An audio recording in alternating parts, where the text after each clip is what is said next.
What's up, everybody? Welcome back to another Music with Mike. Today, I want to talk to you about a fundamental building block of sound design known as an envelope. You may have also heard this concept referred to as ADSR, which stands for attack, decay, sustain, and release.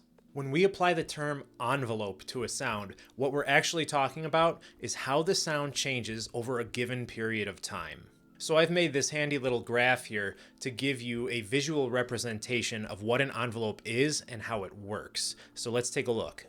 Here we can see the envelope of a sound. The height of this graph represents the amplitude or volume of the sound.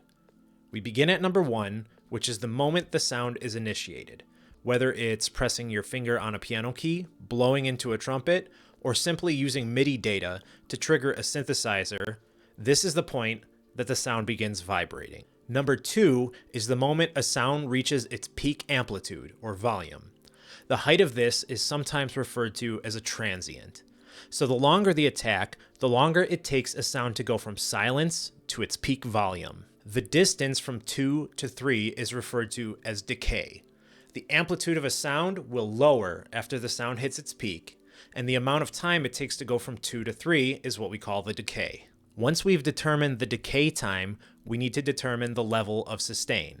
So from 3 to 4, we can see at what amplitude the sound will continue vibrating at until we let it stop.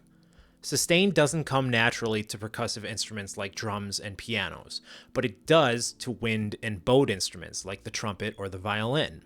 The sustain of a violin is determined by the player and how intensely they draw the bow across the string. For a trumpet player, the sustain is determined by the intensity in which they continue to blow air through the horn after they've started the note. When used with a synth or MIDI, this is the equivalent of holding the key down even after the attack and decay has taken place. I'll give an example of this in the next section. And before we move on, I want to note that the line you saw from number 3 to number 4 is not going to be present in most, if any, envelope generators. I put that there strictly to make it easier to visualize what's happening with the sound. You'll notice this when we dive into our examples later. Lastly, numbers 4 to 5 is the release. This refers to the amount of time it takes a sound to completely diminish to silence after you let go of the key, stop bowing the violin, or stop blowing air into the trumpet. So now that we have a basic understanding of ADSR envelopes, let's dive into Serum and see them in action. Okay, so here we have our basic saw wave patch. That's what we're going to use to build our sound. I'll speak more about sound waves in another video, but for now, let's look down here in our envelope generator. I've created an envelope that closely matches the shape of the one used in our previous graph. We can see that there is some distance between 1 and 2, which is controlled with the attack knob. The distance between 2 and 3 is controlled with the decay knob. The height of number 3 determines the volume of our sustain and is controlled with the sustain knob.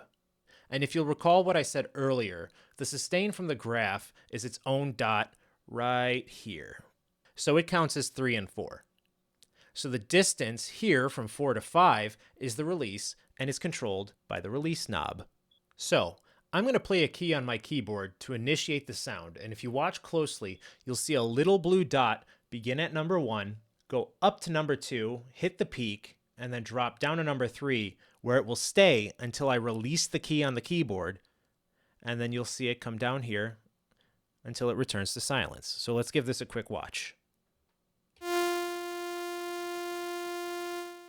Excellent. Now you may also notice that on some synths you can actually adjust the curve between each point, which will affect the shape of the sound. Here I'm going to make a few adjustments and you're going to hear a change in the sound's shape.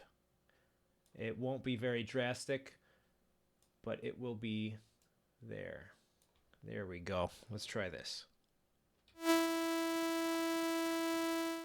Okay, great. So let's say I want a big sustained lead or bass. I want the note to hit immediately, so I will set the attack to 0.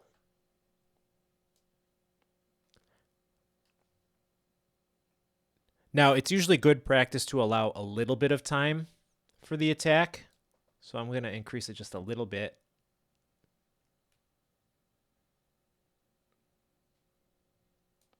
There we go. Now, I don't want the volume to decrease at all after I press the key, so I'm going to crank up the decay, crank up the sustain, although you'll notice that when you have the sustain turned all the way up, the decay doesn't really matter. It completely disappears here. And now I want the sound to end as soon as I let go of the key. So I'm going to turn the release way down and make it super fast, but not all the way to 0. Otherwise we can get clicks and weird noises sometimes. Okay, so let's give this a listen and see how it sounds now when I hold the key. Okay, great. And now you may have noticed that we never actually changed our source material, which was this saw wave right here. So from here on, we can change the envelope even further. Maybe we can make like a pad. And making a pad sound usually means we have a slower attack, a somewhat long decay, maybe not this long, maybe around there. And then the sustain, we want it to sustain relatively loud, but we want that initial attack. And then we want kind of a slow release. So this sounds more like a string. So now let's listen to what this sounds like. And it's going to sound a little bit more like our initial example. I'm going to turn the attack up even more just to give it more contrast. Here we go.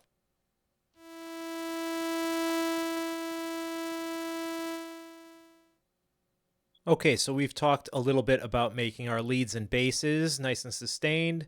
We've talked about making our pads that are long and string-like. Now let's talk about my favorite, plucks.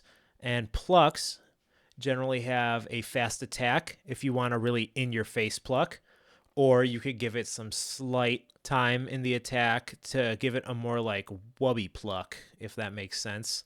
I'll give you an example of both. So we'll start here with a fast attack. We're going to have a relatively fast decay time. We're going to have no sustain, and we're going to have some release. This is a good starting point. After you listen to what you create here, you can adjust this to your taste or whatever your song calls for. So let's listen to it as it is right now.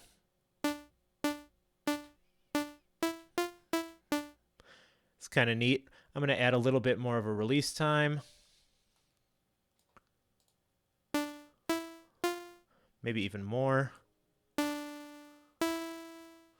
Cool. And now just to give you an example of a pluck that has more of a smooth attack, I'm going to crease this a little bit. Let's see how this sounds. I think we can go even more than that.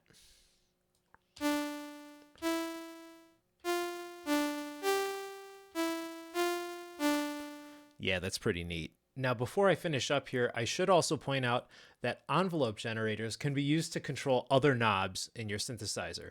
Most commonly, they're used to control the cutoff of a filter, which will affect the frequency of the sound instead of the amplitude. To give you an idea of how this works, I'm first going to make the sound big, like our sustained lead from our earlier example.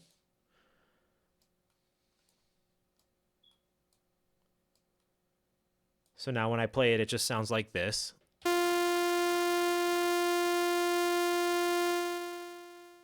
Then I'm going to use a second envelope generator, which you can find in Serum right here. You'll see it opens up a new one. And I'm going to go ahead and make it kind of like a pluck again, a little bit like a pluck. So a little bit of an attack, not much decay, lower the sustain, and give it a little release. And then what I'm going to do is go up here to the filter and turn it on, and you're going to see this is going to cut out all of our high frequencies. This blue area is what's cut out, and this is what we can hear. But what we can do is drag our envelope generator onto the cutoff. And now what's going to happen is when we play our note, this envelope is going to tell this what to do. So you can see our shape, our attack is going to hit and disappear, and there's going to be a release just like a pluck, and you're going to see that represented by the filter cutoff here. So let's give this a quick look and see how it sounds.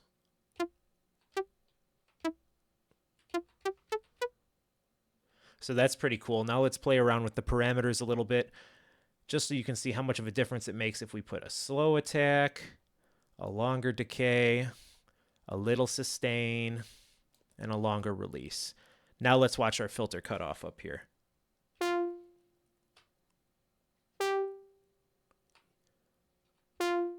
Yeah, so that's really cool, and that's a really nice way to start designing your sounds. So, that covers envelopes. I hope this helped you understand the fundamentals of sound design and ADSR a little better.